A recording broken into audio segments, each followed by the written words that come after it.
e fala também sobre reforço no Flamengo, para completar as últimas do mercado, mais um vexame da seleção brasileira e muito mais. Fala aí pessoal, sou Jorge Nicola, bem-vindos a mais um vídeo do canal, sempre bom ter vocês por aqui, sem perder tempo pedir para deixar like, se inscrever no canal e ativar todas as notificações. Hora de falar sobre o vexame mais um da seleção brasileira, nem a troca no comando técnico evitou que o Brasil fizesse uma Copa América horrorosa. Eliminação nas quartas de final, depois de derrota nos pênaltis para o Uruguai, no tempo normal 0-0, na decisão por pênaltis, o Brasil desperdiçou a chance de passar à próxima fase com duas cobranças equivocadas. O Militão bateu e o goleiro defendeu, o goleiro Rocher, que é do Internacional, já Douglas Luiz chutou na trave.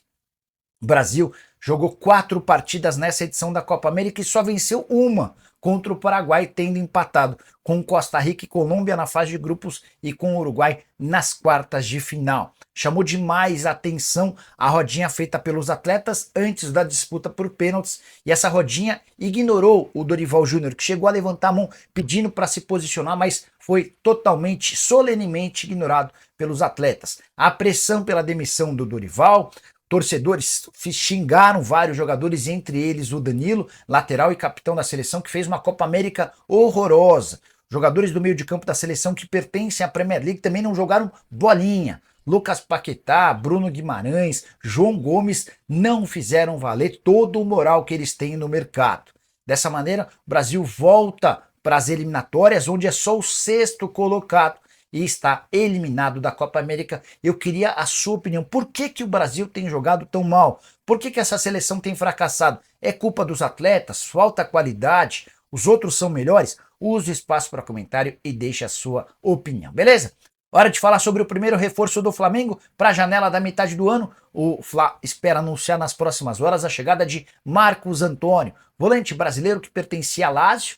Marcos Braz e Bruno Spindel já voltaram da Europa, onde encaminharam um acordo com o clube italiano. Empréstimo de uma temporada, com opção de compra de 4 milhões de euros. Marcos Antônio, que passa férias na Bahia, terá sua presença confirmada na próxima semana no Rio de Janeiro para a realização de exames médicos e assinatura do contrato. Atleta pedido pelo Tite, não conseguiu ir bem nem na Lazio, nem no PAOK, para onde esteve emprestado na última temporada, mas tinha grandes apresentações enquanto jogava com a camisa do Shakhtar Donetsk. Pela Lazio foram só 17 partidas e 3 gols, pouco para quem custou 7 milhões e meio de euros. O salário dele na Itália é de 500 mil reais mensais, algo completamente compatível à realidade do Fla. Só para completar sobre o rubro-negro, decepção com o empate em 1-1 com o Cuiabá na noite desse sábado. Jogo para 54.948 torcedores, renda de 3 milhões de reais. Ainda assim o Flamengo saiu atrás no placar e foi buscar o empate na etapa final, não tendo forças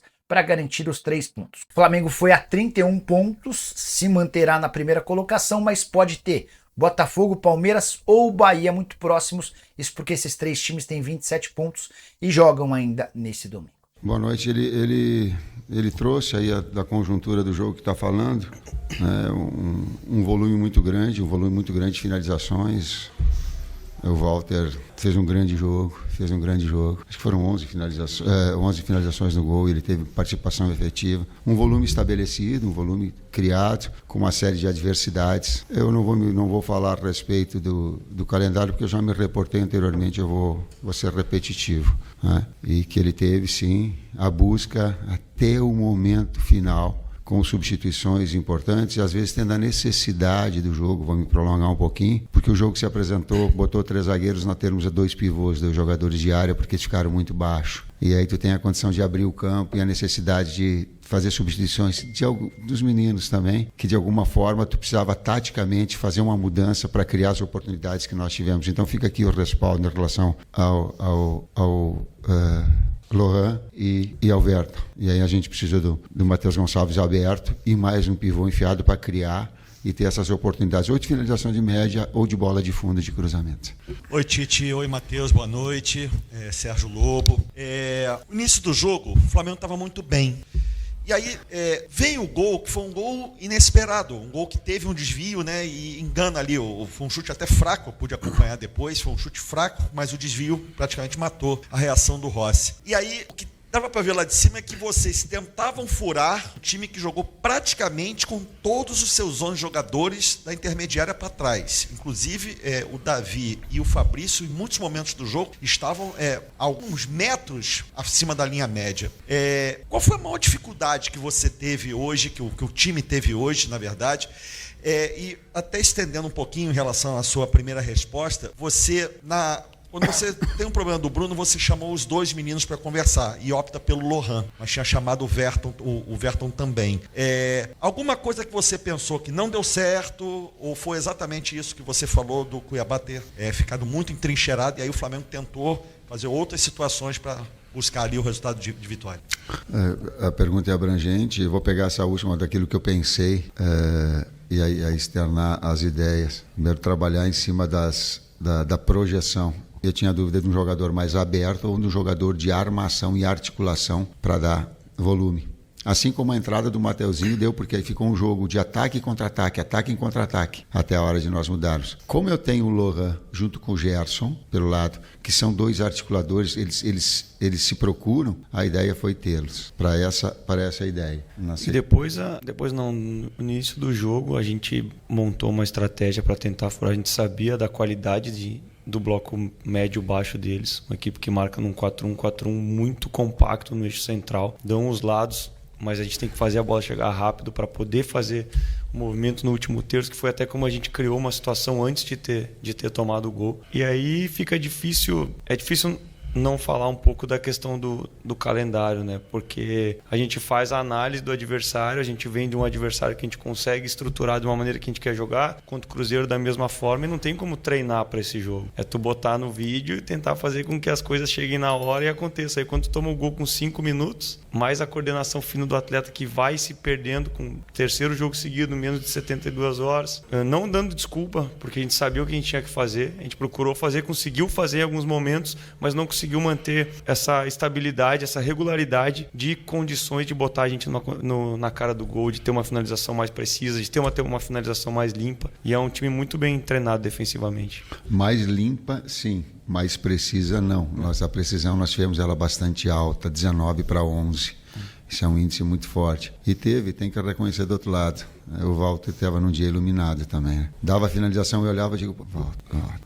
Tite, Matheus, boa noite. Dentro desse cenário, principalmente do segundo tempo, por que talvez não ter tirado um dos zagueiros, já que os dois estavam subindo, às vezes, ao mesmo tempo para o ataque, para tentar aumentar o número de jogadores lá na frente? Porque tinha dois pivôs, já que nós colocamos dentro da área, aí tu fazer um jogador que sai de trás para ficar lá na frente, aí tu fica vulnerável. E nós tivemos um contra-ataque, aí tu dá para o adversário aquilo que ele queria em transição de velocidade. Então, bota um outro pivô mais e deixa uma equipe equilibrada. Boa noite, professor Tite. Boa noite, Matheus. Bruno Castanha. Segundo tempo, muito melhor do Flamengo na nossa avaliação, mas o primeiro tempo, o Flamengo tentava pressionar uma bola mais longa e perdia muita segunda bola. A maioria das bolas ficavam com o Cuiabá. Isso se dá o quê? Concentração, posicionamento, uma parte tática, desgaste. Como é que você avalia esse primeiro tempo que melhorou muito no segundo tempo? Nesse contexto todo. Nesse contexto, colocou alguns itens que eles são importantes. E eu acrescento a ele, quando tu busca em casa e tu toma o gol com 5 minutos, o emocional dela também ela sente. Tanto é que eu cheguei no intervalo e digo, vai construir, calma. O próximo lance é o mais importante. Né? Vai nessa construção, vai nessa busca, mas ela não pode ser circunstancial, ela não pode ser... ela tem que ser pensada, ela tem que ser articulada. Por isso, inclusive, das substituições que a gente fez, né? Esses componentes todos, falei antes da finesse, do detalhe técnico de cada um, de um bom domínio, de um bom passe, né? De abrir o campo como a gente abriu. Então tu vê alguns fatores que influenciaram. Boa noite, Tite. Boa noite, Matheus, Vinícius, canal Vini Rubro Negro. Uma grande novidade no jogo de hoje foi a entrada do Matheus Gonçalves, né? Um jogador que até boa parte da torcida já vinha pedindo em outros jogos para ele ter mais oportunidades. Na pré-temporada, ele foi muito testado jogando mais centralizado, né? Hoje vocês optaram por colocar ele mais pelos lados, você já até falou sobre isso aqui. Eu queria saber como você e a comissão técnica veem essa entrada no Matheus Gonçalves e se ele pode entrar outras vezes em outros jogos, porque eu acho que, na minha opinião, ele entrou muito bem. Todos os atletas podem. Às vezes a gente coloca assim, a gente nomina um, claro, e aí tem o outro. O Verton entrou bem no último jogo contra Cruzeiro. Contra o Cruzeiro. Então, sabe, as opções, às vezes tu quer um jogador de flanco, às vezes tu quer um jogador de articulação, e eu coloquei hoje para abrir o campo. Tu tinha Luiz, que era de um lado, abriu o Matheus do outro, fazia jogada de combinação com 2 pivôs, Gerson saindo de trás, combinando, saindo da sessão, o Eric também, né? Um jogador da articulação que faz assistência, faz inversão, né? Então, dentro das lógicas e das características, a gente procura aproveitar. Boa noite, Tite. Boa noite, Matheus. Sidão Marinho da Litoral News. A gente viu um Flamengo hoje que, mais uma vez, como sempre, se dedicou demais. Mas no fim do jogo, vários jogadores caíram no gramado bem cansados. Vocês falaram bastante sobre o calendário. Queria saber qual o tamanho da falta que os jogadores convocados que eles estão com o Uruguai fizeram no jogo de hoje, para que vocês pudessem dar um pouco mais de rodagem para essa equipe, em busca de menos cansaço dentro do campo. E de que forma, com a volta ou não dos uruguaios, como você vai trabalhar? Porque vai ter um dia a mais, né, nessa preparação para o jogo contra o Fortaleza. Como isso beneficia a equipe do Flamengo para o jogo contra o Fortaleza? Obrigado. Primeiro a gente vai descansar, né? Porque é puxado, cara. A gente tem que valorizar tudo que a gente fez até agora. Chegar na condição que a gente está com uma série de jogadores fora, jogando uma competição paralela. Aí a competição nacional, a gente é prejudicado em... Agora foram 7 jogos, 8 até agora. É complicado. Então a gente tem que parabenizar primeiro o nosso grupo inteiro. O que a gente tem feito aqui foi muito forte, foi muito bom. E eu tenho certeza que a gente vai continuar colhendo esses frutos a temporada inteira. E aí esperar eles chegar quando eles chegarem e trabalhar para o próximo jogo. Amanhã descansar e depois trabalhar para quinta-feira. E vou falar um pouco pessoal até para a gente ficar pensando, quantificando, projetando a equipe. Cara, eu fui dormir ontem. O primeiro dia depois do jogo eu não dormi, não dá. E aí a energia ela te consome, tu não tem um tempo de recuperação. Eu não sei, eu não estou afirmando. Agora eu tenho muitas dúvidas se o BH estando limpo e não machucar. Eu não estou dizendo que foi, mas estou dizendo que eu não sei. Por quê? Porque quando há jogos excessivamente, tá, a propensão de um atleta a machucar, ela é muito maior. E fica aqui um registro também. Se o sindicato dos atletas colocou que 66 horas é o tempo para estar, o sindicato está errado também, porque ele não está dando o devido tempo. Eu também estou colocando na condicional. Ele está dando prerrogativa para atleta se machucar. Eu não sei se o BH, em função disso, possa ter influenciado e ter se machucado. Professor Matheus, as últimas 2 aqui. Boa noite, Tite. Boa noite, Matheus. Léo José, do Coluna do Fla. No começo da Copa América, o Lohan, ele começou 2, 3 partidas seguidas sendo o, vamos dizer assim, substituto do Arrascaeta, fazendo a função do Arrascaeta ali no meio de campo. Só que nos últimos jogos ele vem perdendo espaço e no jogo de hoje ele entrou no decorrer da partida e saiu. O que está faltando assim em termos de dentro de campo que o Lohan não está entregando para ele poder ir perdendo espaço, vamos dizer assim? Maturidade, tempo jogado. Isso só se consegue jogando. E treino. No momento que o cara tem uma semana inteira para trabalhar, a gente orientar como faz a pressão, como é que ele vai construir, como é que vai fazer, é mais fácil. Aí fica nessa loucura de jogos um atrás da outra, treina, joga, recupera. E um garoto de 17 que fez 18 anos agora, assim como a equipe inteira em momentos oscila, vai oscilar também. Exato. E a gente tem que entender esse processo e fazer com que ele retome ao nível que ele estava antes. E estava com a sensação, não sei se vocês da lateral viram dessa forma também, de que quando o Flamengo, que joga muito pelos lados do campo, tinha a subida do Wesley ou do Luiz Araújo pelo lado direito, Ayrton Lucas e o Bruno Henrique pelo lado esquerdo, o Cuiabá estava dobrando demais aquela marcação ali, atrapalhando essas subidas que tem sido uma arma muito forte do Flamengo, o jogo pelos lados do campo, que são jogadores muito velozes e agudos. Então eu queria saber se o senhor entendeu dessa forma também e se no intervalo, já que o Flamengo melhorou bastante, o que o senhor tentou fazer para justamente dar opção para esses jogadores que eles costumam ajudar demais. Obrigado. Uma parte eu respondo quando a gente colocou daí o BH que não tinha os 2 jogadores de flanco, a gente tentou um jogador de flutuação para ter mais bola, ter mais posse.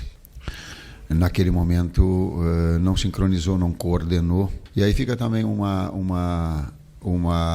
reconhecimento ao Gerson. Às vezes os caras chamam ele de coringa. É muito difícil tu executar 2, 3 funções dentro do campo, da necessidade.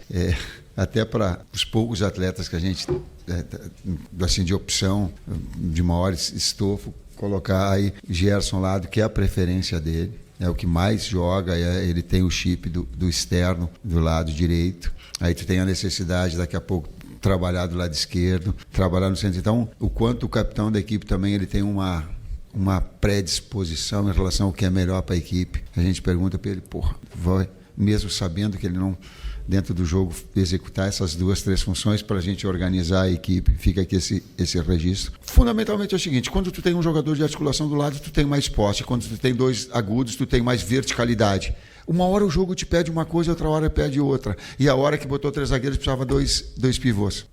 E agradecer a torcida. A torcida, a gente tomou gol cedo e apoiou e ajudou o jogo inteiro. Sim. Ajudou Querida. até o final e vibrou com a gente quando a gente fez o gol. Sim. E a gente precisa. A gente precisou até agora, vai precisar no próximo jogo e ajudou bastante quem estava lá dentro e nosso trabalho também. Sim, até o final do jogo, sim. Depois, mas o carinho, sim, do torcedor, tem sido parece que cada dia mais ele abraça essa mobilização, às vezes até faltando um pouquinho de coordenação, mas uma equipe que ela não se entrega ou ela não admite até o seu minuto final. Esse aspecto orgulhoso dela, competitivo dela, ela vai até o final. Ela não negocia esse tipo de comportamento. Esse é o termo, esse comportamento. Mesmo que às vezes não esteja na sua melhor condição. Ela não negocia esse comportamento. Tá com saudade do Flamengo? Muita. Tô vendo o jogo hoje, não deu pra ganhar, mas estamos lá em cima. Olá, nação rubro-negra. Hoje vamos falar sobre o jogo do Flamengo contra o Cuiabá pela 15ª rodada do Campeonato Brasileiro. Foi um jogo tenso, mas nosso Mengão conseguiu manter a liderança do campeonato. No último sábado, no Maracanã, o Flamengo enfrentou o Cuiabá e, logo aos 5 minutos de jogo, Derek Lacerda abriu o placar para os visitantes. Foi um começo difícil, mas nosso time mostrou garra e determinação. No segundo tempo, Pedro subiu alto e, de cabeça, empatou a partida para o Flamengo, garantindo 1-1 no placar. Esse resultado foi crucial para mantermos a liderança do Brasileirão. Com o empate, o Flamengo chegou a 31 pontos, 4 a mais que o Botafogo, que ainda joga neste domingo contra o Atlético Mineiro. Mesmo que o Botafogo vença, eles não conseguem nos alcançar, apenas diminuir a nossa vantagem na liderança. Nosso próximo desafio será contra o Fortaleza, na quinta-feira, novamente em casa pelo Campeonato Brasileiro. Enquanto isso, o Cuiabá se prepara para enfrentar o Juventude, embora os detalhes dessa partida ainda não tenham sido divulgados pela CBF. Vamos continuar apoiando nosso Mengão com toda a força. Cada jogo é uma batalha e juntos somos mais fortes.